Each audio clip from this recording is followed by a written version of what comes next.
Reproduction. Organisms look similar because their body designs are similar.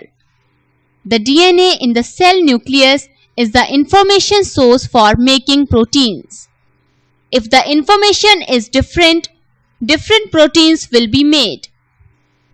Different proteins will eventually lead to different body designs. Therefore, a basic event in reproduction is the creation of a DNA copy. Cells use chemical reactions to build copies of their DNA. The importance of variation. Populations of organisms fill well-defined places or niches in the ecosystem using their ability to reproduce. The consistency of DNA copying during reproduction is important for the maintenance of body design features that allow the organism to use that particular niche. Reproduction is therefore linked to the stability of populations of species. However, niches can change because of reasons beyond the control of the organisms. Temperatures on Earth can go up or down, water levels can vary, or there could be meteorite hits, to think of a few examples.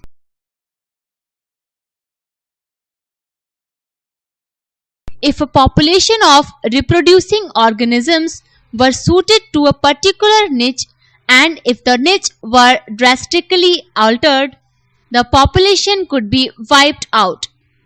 Variation is thus useful for the survival of species over time. Modes of reproduction.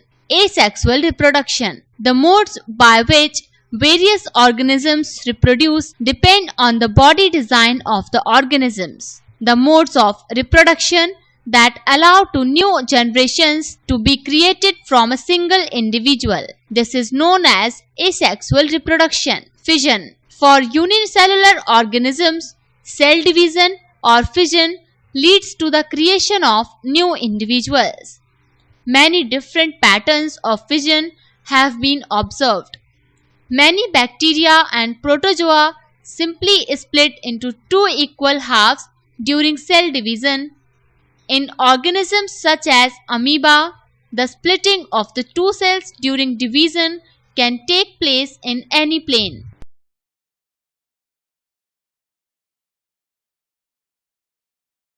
Fragmentation. In Spirogyra, for example, simply breaks up into smaller pieces upon maturation. These pieces or fragments grow into new individuals. A basic strategy used in multicellular organisms is that different cell types perform different specialized functions. Following this general pattern, reproduction in such organisms is also the function of a specific cell type. Regeneration. Many fully differentiated organisms have the ability to give rise to new individual organisms from their body parts. That is, if the individual is somehow cut or broken up into many pieces, many of these pieces grow into separate individuals. For example, simple animals like Hydra and Planaria can be cut into any number of pieces, and each piece grows into a complete organism. This is known as regeneration. Budding. A bud develops as an outgrowth due to repeated cell division at one specific site.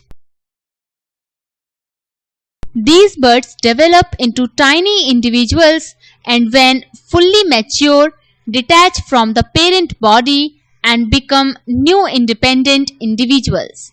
Vegetative propagation. There are many plants in which parts like the root, stem, and leaves develop into new plants under appropriate conditions. This property of vegetative propagation is used in methods such as layering or grafting to grow many plants like sugarcane, roses, or grapes for agricultural purposes. Plants raised by vegetative propagation can bear flowers and fruits earlier than those produced from seeds. Another advantage of vegetative propagation is that all plants produced are genetically similar enough to the parent plant to have all its characteristics. Spore formation. Even in many simple multicellular organisms, specific reproductive parts can be identified. The thread-like structures that developed on the bread in activity above are the hyphae of the bread mold, that is, rhizopus. They are not reproductive parts. The blobs are sporangia, which contain cells or spores that can eventually develop into new rhizopus individuals. The spores are covered by thick walls that protect them until they come into contact with another moist surface and can begin to grow. Sexual reproduction. The creation of two new cells from one involves copying of the DNA as well as of the cellular apparatus. The DNA copying mechanism, as we have noted, cannot be absolutely accurate, and the resultant errors are a source of variations in populations of organisms. Combining variations from two or more individuals would thus create new combinations of variants. Each combination would be novel since it would involve two different individuals. The sexual mode of reproduction incorporates such a process of combining DNA from two different individuals during reproduction. Thus, when these germ cells from two individuals combine during sexual reproduction to form a zygote, it results in re-establishment of the number of chromosomes and the DNA contained in the new generation. Conventionally, the motile germ cell is called the male gamete and the germ cell containing the stored food is called the female gamete. In some cases, bodies of the male and female organisms are different. Sexual reproduction in flowering plants. The reproductive parts of angiosperms are located in the flower. You have already studied the different parts of a flower: sepals, petals, stamens, and carpels. Stamens and carpels are the reproductive parts of a flower which contain the germ cells. The flower may be unisexual, that is papaya, water lemon, when it contains either stamens or carpels, or bisexual, that is hibiscus, mustard, when it contains both stamens and carpels. Stamen is the male reproductive part and it produces pollen grains that are yellowish in color. Carpel is present in the center of a flower and is the female reproductive part. It is made of three parts. The swollen bottom part is the ovary, middle elongated part is the style, and the terminal part, which may be sticky, is the stigma. The ovary contains the ovules and each ovule has an egg cell. The male germ cell produced by pollen grain fuses with the female gamete present in the ovule. This fusion of the germ cells or fertilization gives us the zygote, which is capable of growing into a new plant. Transfer of pollen occurs in the same flower. It is referred to as self-pollination. On the other hand, if the pollen is transferred from one flower to another, it is known as cross-pollination. This transfer of pollen from one flower to another is achieved by agents like wind, water of animals. After fertilization, the zygote divides several times to form an embryo within the ovule.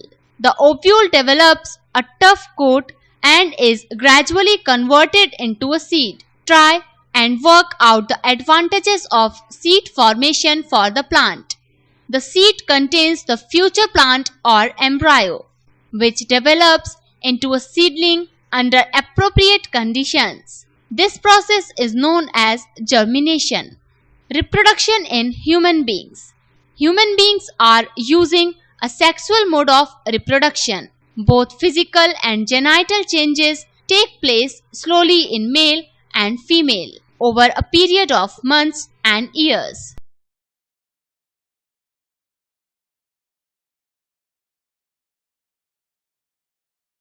They do not happen all at the same time in one person, nor do they happen at an exact age. In some people, they happen early and quickly, while in others, they can happen very slowly. Also, each change does not become complete quickly either. For example, thick hair on the face in boys appears as a few scattered hairs first, and only slowly does the growth begin to become uniform. Even so, all these changes show differences between people.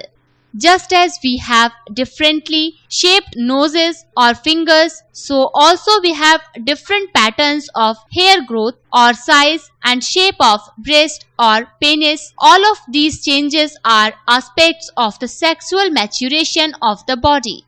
The creation of germ cells to participate in sexual reproduction is another specialized function. However, while the body of the individual organism is growing to its adult size, the resources of the body are mainly directed at achieving this growth. Thus, as the rate of general body growth begins to slow down, reproductive tissues begin to mature. This period during adolescence is called puberty. We must remember that the sexual mode of reproduction means that germ cells from two individuals have to join together. This can happen by the external release of germ cells from the bodies of individuals, or it can happen by two individuals joining their bodies together for internal transfer of germ cells for fusion. On the other hand, the actual transfer of germ cells between two people needs special apparatus for the sexual act, such as the ability of the penis to become erect.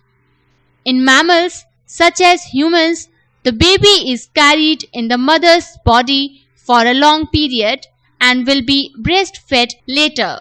The female reproductive organs and breasts will need to mature to accommodate these possibilities.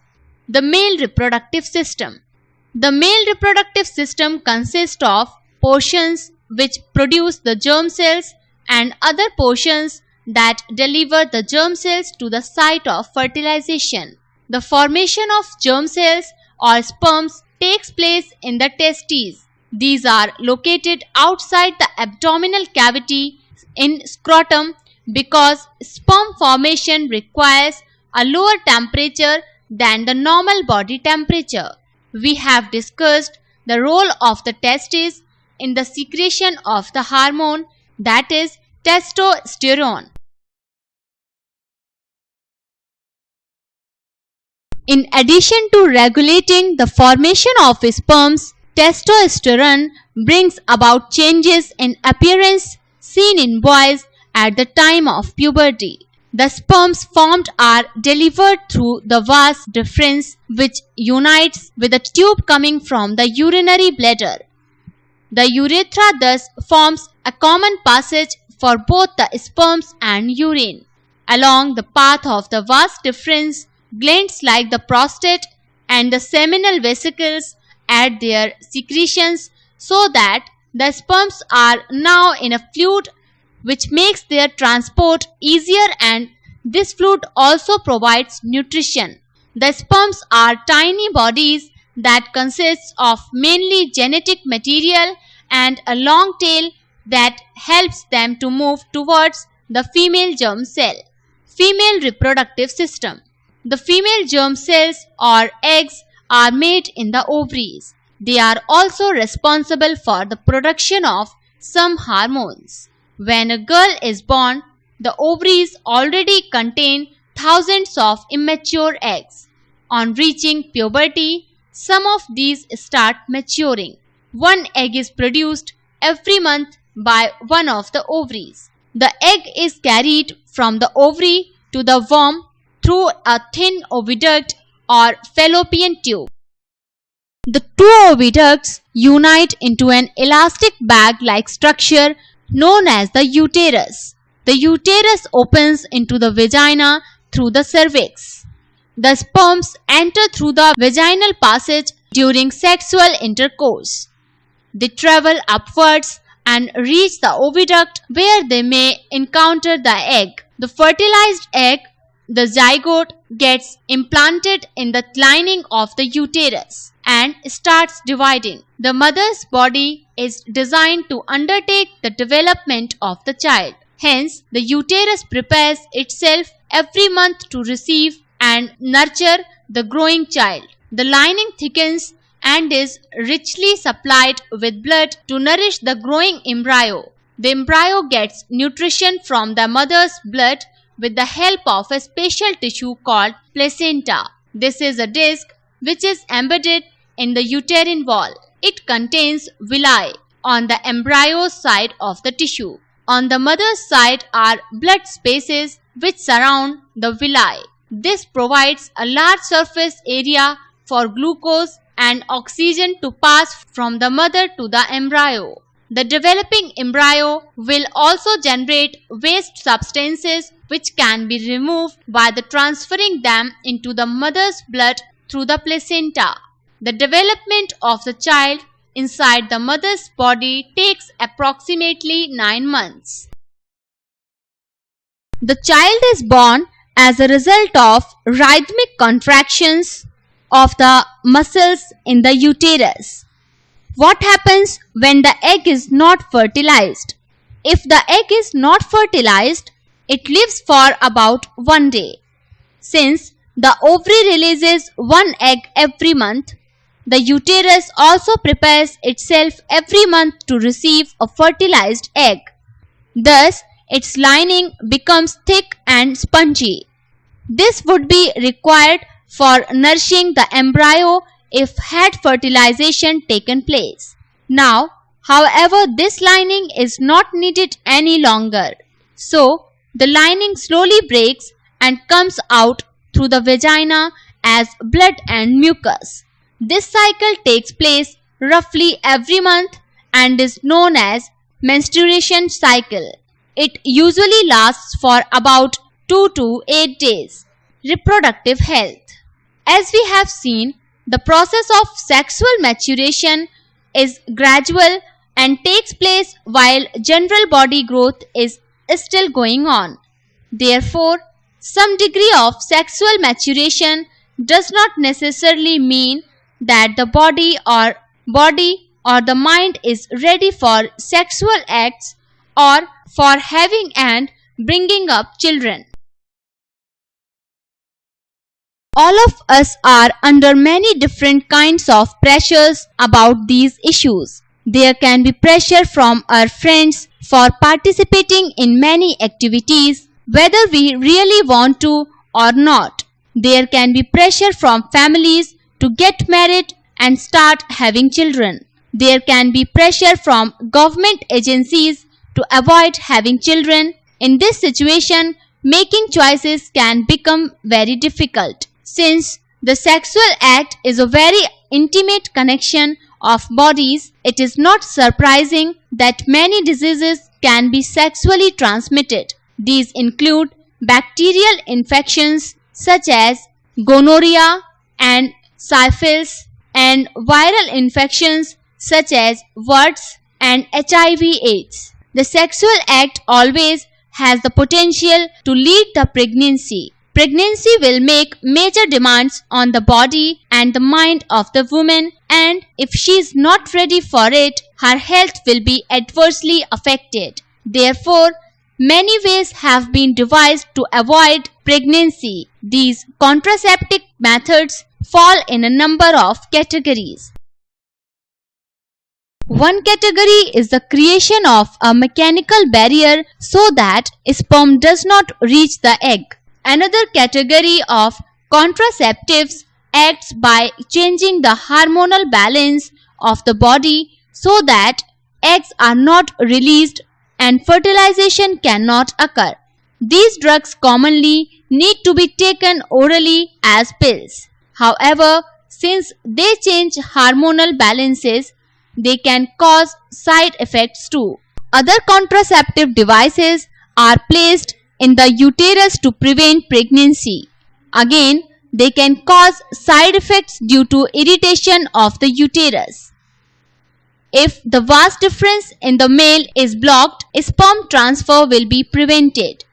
If the fallopian tube in the female is blocked, the egg will not able to reach the uterus. In both cases, fertilization will not take place. Surgical methods can be used to create such blocks. While surgical methods are safe in the long run, surgery itself can cause infections and other problems if not performed properly. Surgery can also be used for removal of unwanted pregnancies. These may be misused by people who do not want a particular child, as happens in illegal sex selective abortion of female fetuses.